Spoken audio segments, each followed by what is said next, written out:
स्वागत है प्यारे बच्चों यूट्यूब चैनल क्रिएटिव ब्रेन्स पर। मैं हूं उपेंद्र सिंह और आज अपन लोग बात करने वाले हैं फोटोसिंथेसिस पर। फोटोसिंथेसिस पढ़ने से पहले कुछ बेसिक कॉन्सेप्ट हैं जिनको जान लेना ज़्यादा बेहतर होगा। सबसे पहला जो विषय है वो है हमारा न्यूट्रिशन। बच्चों, न्यूट्रिशन क्या होता है और न्यूट्रिशन का क्या बेसिक कॉन्सेप्ट होता है वो हम लोग देखेंगे। ठीक है, तो न्यूट्रिशन बेसिकली क्या होते हैं, ऐसे कंपोनेंट्स होते हैं जो basically found in food like carbohydrates, vitamins, minerals, fat. ये कुछ ऐसे न्यूट्रिशन होते हैं जिनको खाने से हमारा बॉडी बेसिकली क्या होता है, मजबूत होता है, स्ट्रांग होता है। तो जिस प्रकार से हम लोग ये सारे कंपोनेंट्स का यूज करके अपने बॉडी को रिवॉर्म करते हैं कि हर एक तरह के एक्टिविटीज़ को परफॉर्म करते हैं, ठीक उसी प्रकार से जो हमारे प्लांट होते हैं, प्लांट भी अपने फूड को परफॉर्म करते हैं। और कैसे बनाते हैं, ठीक है, एनिमल्स कैसे करता है, ठीक है, प्लांट कैसे करता है, तो सबका अपना अलग अलग कॉन्सेप्ट होता है। तो इसमें से मोटा मोटा यही जान लेते हैं कि जो न्यूट्रिशन होता है वो बेसिकली एक ऐसा कंपोनेंट होता है, या यूँ बोल दिया जाए कि एक ऐसा कंपाउंड होता है जिसको यूज करके plant as well animal as well human अपने नीड्स को कंप्लीट करता है। अब इसमें टाइप ऑफ न्यूट्रिशन के बारे में बात करते हैं। टाइप ऑफ न्यूट्रिशन बेसिकली कितने टाइप्स के होते हैं, हमारे 3 टाइप्स के होते हैं। इसमें से सबसे फर्स्टली हम डिफाइन करते हैं एनर्जी गिवर्स को। एनर्जी गिवर्स न्यूट्रिशंस ऐसे होते हैं जिनको खाने से हमको एनर्जी मिलती है। इट मीन्स उसे शरीर तो बड़ा मोटा चौड़ा तो नहीं होता है, बट इसके खाने से हमारे शरीर में काफ़ी मात्रा में ऊर्जा का प्रवाह होता है। इसमें से फैट एंड कार्बोहाइड्रेट्स प्रमुख हैं। सेकेंड, बॉडी मेकिंग या बॉडी बिल्डिंग न्यूट्रिशन। ये बॉडी बिल्डिंग न्यूट्रिशन जो है वो है हमारा प्रोटीन, अर्थात प्रोटीन खाने से हमारे शरीर की ऊर्जा के साथ साथ हमारा शरीर भी बढ़ता है। ठीक है। थर्ड नंबर पर है रेगुलेशन, या आप इसको रेगुलेशन बोलें या रेगुलेशन। रेगुलेशन या रेगुलेशन दोनों का कॉन्सेप्ट क्या होता है, जैसे कि एनर्जी तो हमें मिल गई, हमारा बॉडी भी बन गया। अब हमारा जो वो बॉडी है वो अच्छी तरह से रेगुलेट करे, अच्छी तरह से प्रॉपरली वर्क करे, अच्छी तरह से देख पाएँ, सुन पाएँ, हर एक चीज़ का रिप्लाई कर पाएँ अच्छे से। ठीक है, बॉडी में सारी एक्टिविटीज़ अच्छी हो पाएँ, उसके लिए विटामिन्स ज़रूरी है। अब विटामिन्स जो है उसको हम लोग 2 पार्ट में आगे पढ़ेंगे तो डिफाइन करेंगे। एक सबसे पहला होगा वाटर सॉल्यूबल और दूसरा होगा फैट सॉल्यूबल। कंसर्न का विषय ये है कि हमें जो वाटर सॉल्यूबल हैं इन विटामिन्स को लगातार खाना पड़ता है, और फैट सॉल्यूबल जो हैं ये नहीं भी खाएंगे हमेशा तो चलेगा। अगर एक बार आप खाते हैं, ठीक है, तो कुछ समय के लिए आप नहीं भी खाएंगे तो कोई दिक्कत नहीं होगा। इसके बाद मिनरल्स, आपको जैसे पता है कि जल ही जीवन है, उसी प्रकार से हमारे शरीर के लिए मिनरल्स उतना ही उपयोगी है। ठीक है, जैसे कि एक प्यासे के लिए कुआं, और या यूँ कह दिया जाए एक प्यासे के लिए पानी।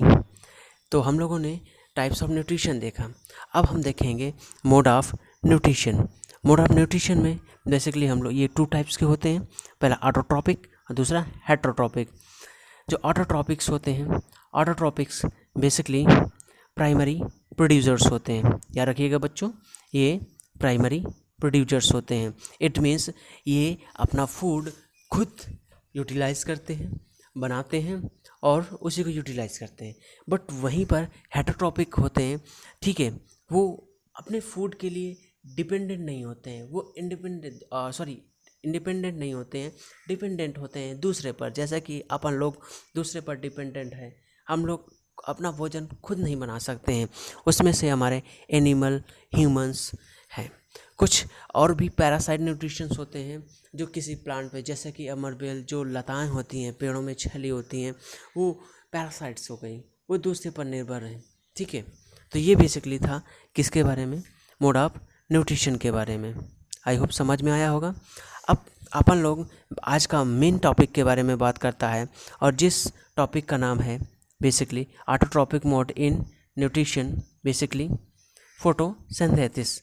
बच्चों, फोटोसिंथेसिस क्या होता है उसके बारे में अगर बात करें तो फोटोसिंथेसिस को हम लोग 2 टर्म में डिफाइन कर देते हैं। फोटो बोले तो लाइट अर्थात सनलाइट या इंसोलेशन से मिलने वाला जो टेम्परेचर है, हीट है, उसका सिंथेसाइज हमारे प्लांट के द्वारा किया जाता है। प्लांट में एक बहुत ही बेहतरीन सिस्टम होता है। आप लोगों ने जैसे कि क्लास 9th में एक टर्म पढ़ा होगा प्लास्टिड को बेसिकली सबसे इम्पॉर्टेंट टर्म होता है प्लांट के लिए। ये किचन ऑफ द सेल भी कहा जाता है। इसमें फूड मेकिंग प्रोसेस होता है प्लांट का। इसके 3 प्रमुख भाग होते हैं, लिकोप्लास्ट, क्रोमोप्लास्ट एंड क्लोरोप्लास्ट। ठीक है, तो ये 3 टर्म्स को हम लोग फिर कभी डिस्कस करेंगे। फिलहाल हम लोग आगे बढ़ते हैं। तो फोटोसिंथेसिस बेसिकली क्या होता है? तो फोटोसिंथेसिस एक ऐसा प्रोसेस होता है जिसमें हम लोग, या यूँ बोल दिया जाए कि हम लोग तो नहीं कह सकते हैं, जो ग्रीन प्लांट्स होते हैं, ठीक है, या अदर प्लांट्स, हम ये नहीं कह सकते कि केवल ग्रीन प्लांट्स हैं, क्योंकि photosynthesis green and non green plants दोनों करता है।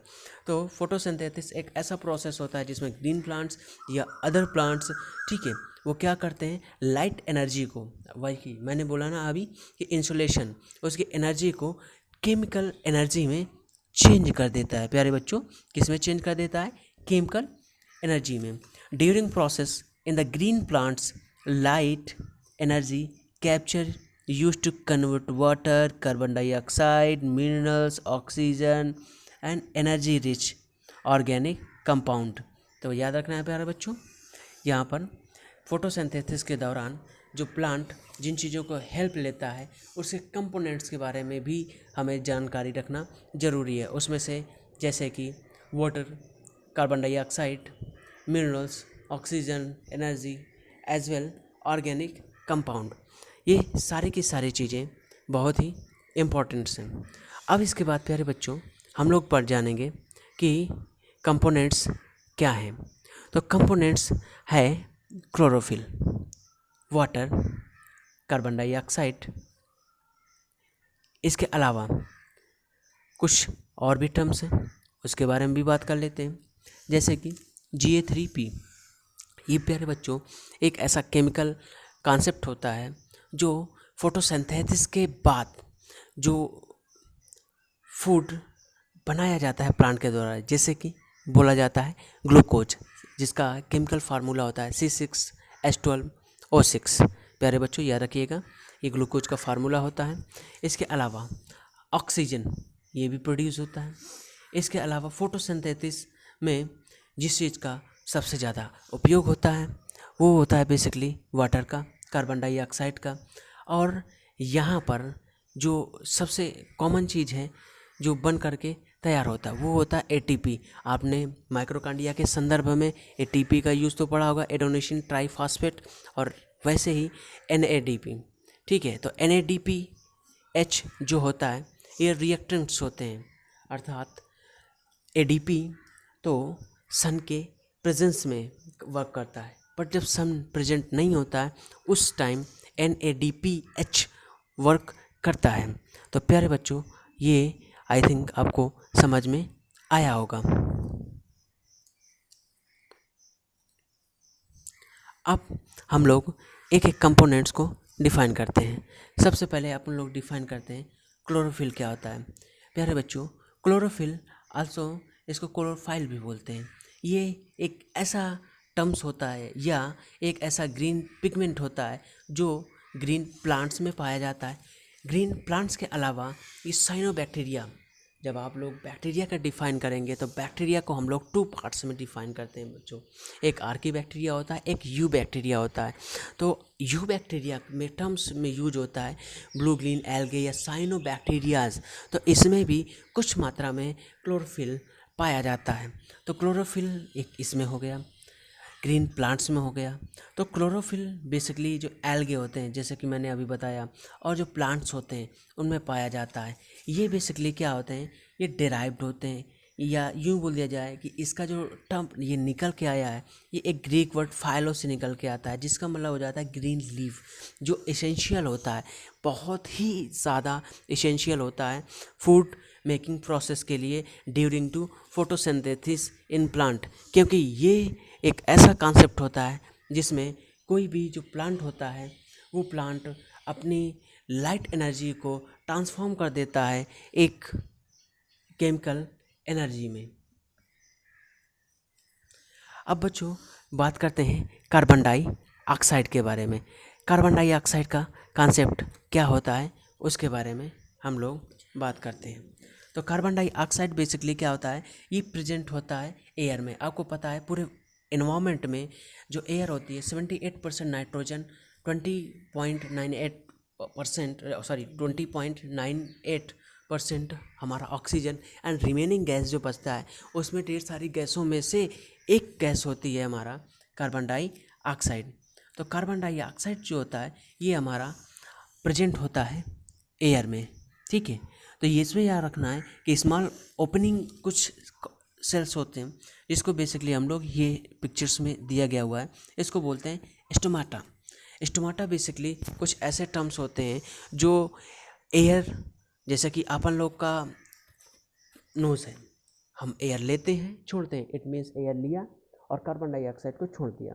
ठीक उसी तरह से स्टोमाटा काम यही होता है कि वो कार्बन डाइऑक्साइड को ऑब्जर्व करेगा एज वेल ऑक्सीजन जो है उसको प्रोड्यूस करेगा। तो जैसा कि आपने स्टोमाटा में देखा, इसके अलावा ये रिस्पायरेशन में हेल्प करता है। किसके रिस्पायरेशन में हेल्प करता है? प्लांट में। अब स्टोमाटा जो होता है वो सराउंडेड होता है किससे? टू गार्ड सेल से। याद रखना है प्यारे बच्चों कि स्टोमाटा जो होता है वो सराउंडेड होता है टू गार्ड सेल से, जो ओपनिंग एंड क्लोजिंग वर्क करता है। जैसे कि हमारा एडम एल के पास में जो विंड पाइप होता है वो एयर हम लेते हैं, ओपन होता है और छोड़ते हैं, क्लोज्ड होता है बाहर की ओर, ठीक है। तो ठीक उसी तरह से प्रोसेसिंग होता है स्टोमाटा में, बस उसका कॉन्सेप्ट थोड़ा सा डिफरेंट होता है। ज़्यादा डिफरेंट नहीं कह सकते हैं बट कुछ तो डिफरेंट होता ही है। अब इसके बाद प्यारे बच्चों हम अपने मेन इश्यू को थोड़ा सा बात करने का प्रयास करेंगे। सबसे पहले है हमारा फोटोसिंथेसिस। तो फोटोसिंथेसिस में सबसे पहले हम लोग डिफाइन कर लेते हैं कि फोटोसिंथेसिस होता क्या है। तो जैसा कि स्क्रीन में रिप्रेजेंट हो रहा है, it is a process by which green parts of plants synthesis organic food in the form of carbohydrates from CO2 and water in the process of sunlight. तो ये एक ऐसा प्रोसेस होता है जिसमें प्लांट किसी चीज़ को सिंथेसाइज करता है फूड मेकिंग प्रोसेस के लिए with the help of carbon dioxide, water and in presence of sunlight. प्यारे बच्चों इसमें आपको पहला डायग्राम दिख रहा होगा। तो डायग्राम में इसमें एक रिएक्शन है C6O, ये तो पूरी तरह से बैलेंस है। कार्बन डाइऑक्साइड और वाटर का कॉम्बिनेशन से सनलाइट और क्लोरोफिल की हेल्प से ग्लूकोज और ऑक्सीजन बनाता है। ग्लूकोज जो होता है ये उसका खुद का एक प्रोड्यूसर होता है जिसको वो लोग स्टार्च के रूप में अपने पास कंजर्व करके रखता है। याद रखिएगा, स्टार्च के रूप में। हम लोग किसके रूप में किसी भी एनर्जी को कंज्यूम करके रखते हैं, वो होता है ग्लाइकोजन, ठीक है। इसके बाद C6O2 ये जो होता है, ये O2 ऑक्सीजन, ये इसका प्रोड्यूस मटेरियल होता है जिसको अपन लोग यूज करते हैं, ह्यूमन लोग यूज करता है, ठीक है। तो इस चीज़ को आपको दिमाग में रखना है, ठीक है। इसके बाद फोटोसिंथेसिस बेसिकली 2 टाइप्स का होता है। इसमें से पहला जो है वो लाइट रिएक्शन होता है और दूसरा होता है डार्क रिएक्शन। प्यारे बच्चों लाइट रिएक्शन का यहाँ पे कॉन्सेप्ट ये होता है कि जब प्लांट सनलाइट की प्रेजेंस में कोई भी वर्क करे फूड मेकिंग प्रोसेस से रिलेटेड, तो वो हमारा काउंट किया जाएगा लाइट रिएक्शन में, या यूँ कह दिया जाए लाइट डिपेंडेंट में। इसमें बेसिकली वही सारा प्रोसेस होता है जो हम लोगों ने फोटोसिंथेसिस में बात किया।